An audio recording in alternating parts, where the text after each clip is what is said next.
Hello നമസ്കാരം എല്ലാവർക്കും ഞാൻ മേഘ ചതുർവേദി. ഹലോ നമസ്കാരം എല്ലാവർക്കും ഞാൻ മേഘ ചതുർവേദി.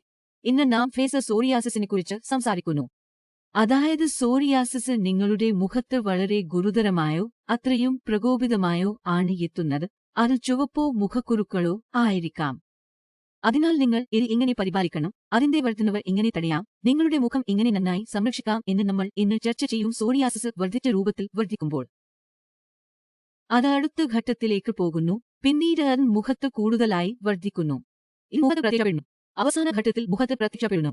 മിക്ക കേസുകളിലും പരമാവധി രോഗികളിൽ കൈകൾ, കാലുകൾ, പുറം, വയറ് എന്നിവിടങ്ങളിലെ മുഴുവൻ ശരീരഭാഗങ്ങളിലും ഇത് കാണപ്പെടും. പക്ഷേ ഇത് തലമുടിയിലും കാണപ്പെടും. എന്നാൽ അവസാന ഘട്ടത്തിൽ ഇത് മുഖത്ത് വരുന്നു.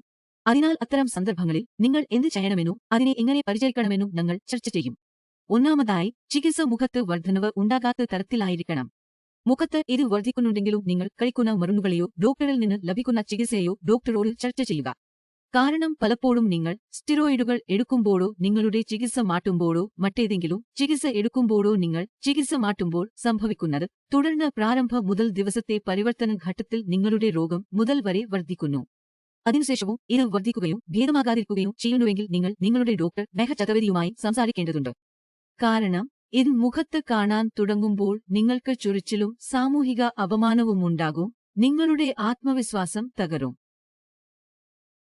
അതിനാൽ അത്തരമൊരു സാഹചര്യത്തിൽ ചികിത്സ നമ്പർ 1 ആദ്യം പ്രവർത്തിക്കും.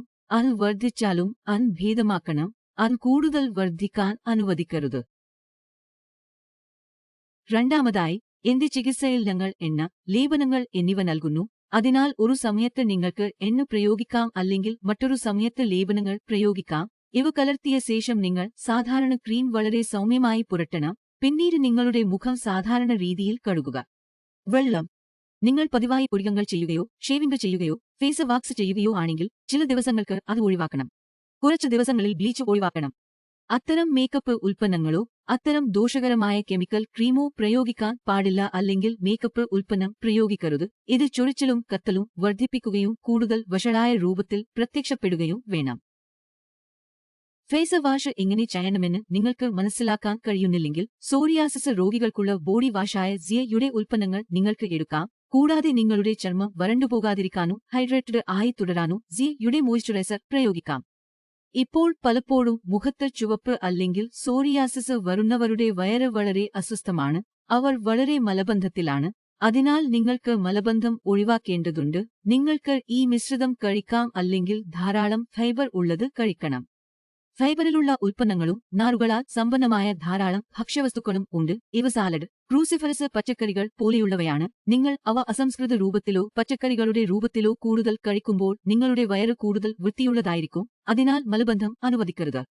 വരാതിരിക്കാൻ അല്ലെങ്കിൽ നിങ്ങൾ ലാക്സേറ്റീവുകൾ എടുക്കുന്നുണ്ടെങ്കിൽ അത് തുടരുക, അല്ലെങ്കിൽ ഏതെങ്കിലും ചികിത്സ നടക്കുന്നുണ്ടെങ്കിൽ ഡോക്ടറെ സമീപിക്കുക. ഞാൻ മലബന്ധമുണ്ടെന്ന് അവർ നിങ്ങളോട് പറയും എങ്ങനെ വയറ് വൃത്തിയാക്കാമെന്ന്. പക്ഷേ നിങ്ങളുടെ വയറ് വൃത്തിയാക്കണം. ഉടൻ തന്നെ നിങ്ങളുടെ വയറ് ശുദ്ധമായാൽ വിഷവസ്തുക്കൾ പുറത്തുവരും. അതുകൊണ്ട് മുഖത്തെ ചുവപ്പും പാടുകളും ശാന്തമാകും. നിങ്ങൾക്ക് സൂര്യപ്രകാശം ഒഴിവാക്കണം. പുറത്തു പോകുന്നതാണെങ്കിൽ കോട്ടൺ തുണി കൊണ്ട് മൂടണം. അങ്ങനെ പൊടിയോ അലർജിയോ ഉണ്ടാകാതിരിക്കും. ചർമ്മം കേടുപാടുകൾ ഉണ്ടാകില്ല. ഉണങ്ങിപ്പോകാതെ ഇരിക്കുക. അത് മലിനമാകില്ല. അല്പം ക്ഷമ പാലിക്കുക. നിങ്ങൾ ഏത് ചികിത്സയും സ്വീകരിക്കുമ്പോൾ മുതൽ ദിവസം വരെ സമയം നൽകുക. അത് ശ്രമിക്കും. അത് ശ്രമിക്കാത്ത പക്ഷം നിങ്ങളുടെ ഡോക്ടറെ സമീപിക്കുക. നിങ്ങൾ എന്നിൽ നിന്ന് ചികിത്സ സ്വീകരിക്കുകയാണെങ്കിൽ, അല്ലെങ്കിൽ നിങ്ങൾ എന്നോട് ചികിത്സ സ്വീകരിക്കുന്നില്ല, പക്ഷേ നിങ്ങൾ സോറിയാസിസ് മുക്തരാകാൻ ആഗ്രഹിക്കുന്നു എങ്കിൽ എന്റെ ടീമുമായി സംസാരിക്കുക. ശരിയായ ചികിത്സ നേടുക. അതുവരെ നന്ദി. ശ്രദ്ധിച്ചുകൊള്ളുക.